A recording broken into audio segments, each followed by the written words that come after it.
आजकल चूँकि आम का सीज़न है और स्किन की डिजीज़ वाला कितने आम खा सकता है, या आम खाने से स्किन की डिजीज़ में क्या बेनिफिट हो सकते हैं? ये बड़ा ट्रिकी सवाल है, बहुत सारे लोग आज नाराज़ हो जाएंगे।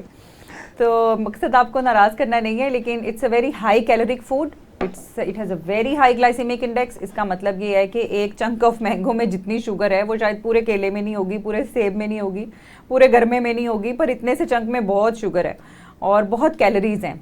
तो इतनी ज़्यादा हाई कैलोरिक चीज़ें हम खाएंगे, बॉडी टेम्परेचर पहले ही ज़्यादा है, मेटाबॉलिज्म पहले ही गर्मियों में इस तरह उस साइड पे जा रहा होता है, तो स्किन के कुछ इश्यूज़ जो हैं वो इससे बिगड़ते हैं, जिसमें बिलखसूस है एक्नी। तो मेरे अपने बच्चे बड़े मैंगो लवर्स हैं और वो मैंगो खा खा के, बल्कि बड़ा मज़े की बात बताऊं कि कल हमारे गांव से मैंगोज़ आए, तो बच्ची मेरी कहती है कि मामा वो एक्नी क्रीम जो है ना वो मैंने अब निकाल के रख ली है, कि मुझे पता है मैंगोज़ से तो मैं रुक नहीं सकती, तो मैंगो खाऊंगी एक्नी आएगी, वो मैं दवाई लगा लूँगी।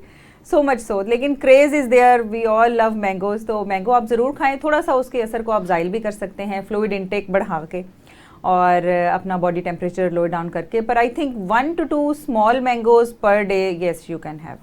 अच्छा डॉक्टर साहब, पहले हम ये सुनते थे जब हम डॉक्टर नहीं थे, अभी हम स्टूडेंट लाइफ में थे, तो लोग ये कहते थे कि आम खाने से साड़ निकलता है। इसमें कितनी रियलिटी है?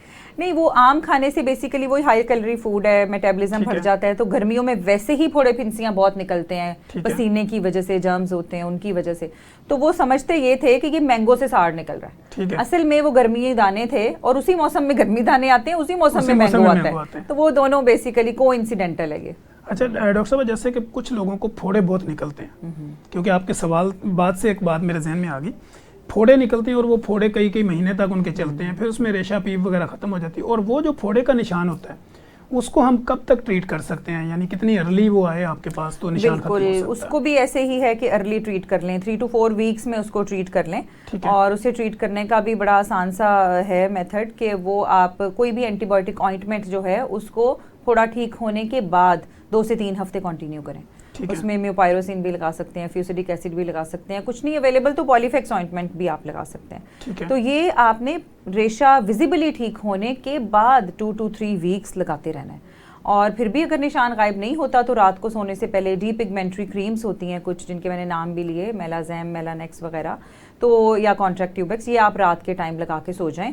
आप 2 to 3 मंथ्स हो सकता है करना पड़े, या हो सकता है जल्दी ठीक हो जाएं, लेकिन at the max 2 to 3 months में ठीक हो जाते हैं। ठीक है।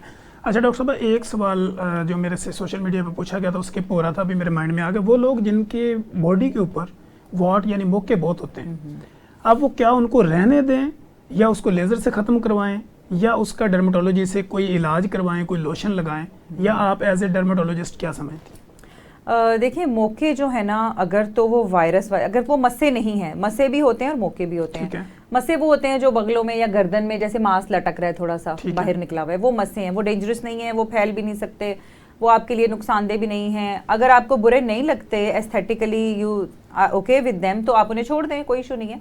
बट वो जो वॉर्ट्स हैं, जिसको चंडी बोलते हैं, जिसका सख्त सा दाना हाथों पे या पाँव के नीचे निकला हुआ है, वो वायरस है, वो ह्यूमन पैपिलोमा वायरस है, उसने बढ़ना ही बढ़ना है। आपने एक मौका निकला, उसे इग्नोर किया, 1 से 2, 2 से 4, 4 से 8, इस तरह वो आगे से आगे बढ़ते जाएंगे। और उनका बेस्ट सोल्यूशन जो होता है वो लेज़र होता है। लेज़र से उनकी रूट्स बर्न हो जाती हैं, बिकॉज वो जितना मौका बाहर होता है उससे ज़्यादा अंदर होता है, बिल्कुल दरख्त की रूट्स की तरह। अगर हम उसकी रूट्स को ख़त्म नहीं करेंगे, वो रीग्रो करेगा। और मोस्टली पेशेंट हिस्ट्री भी यही दे रहे होते हैं कि हमने कोई देसी हकीमी दवाई लगाई, कोई तेजाबी चीज़ लगाई, मौका तो झड़ गया, पर कुछ दिनों बाद फिर फूट आया और वायरस वहीं रह जाता है। तो वायरस ने तो फिर और ज़्यादा मौके भी बनाने हैं। बहुत सारे बच्चों के फेस पे बने हुए होते हैं,